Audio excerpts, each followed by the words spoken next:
رجعنا لكم من جديد، نفس الهدوء، نفس الكلام اللي بيطلع من جوه. 5 حلقات جديدة، 5 ضيوف، وأسئلة حقيقية.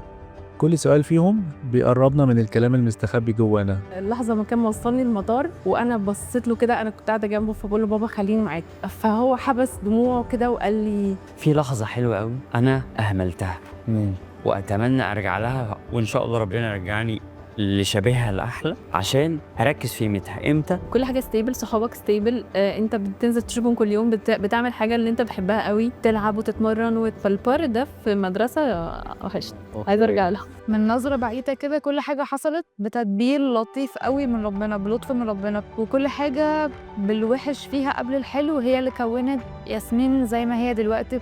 الناس دي كانت قاعدة في حياتنا فترة، لا يعني ما كناش نتخيل حياتنا من غيرهم أو في اعتقادنا إن احنا هنكمل بيهم طول حياتنا، بس دي سنة الحياة.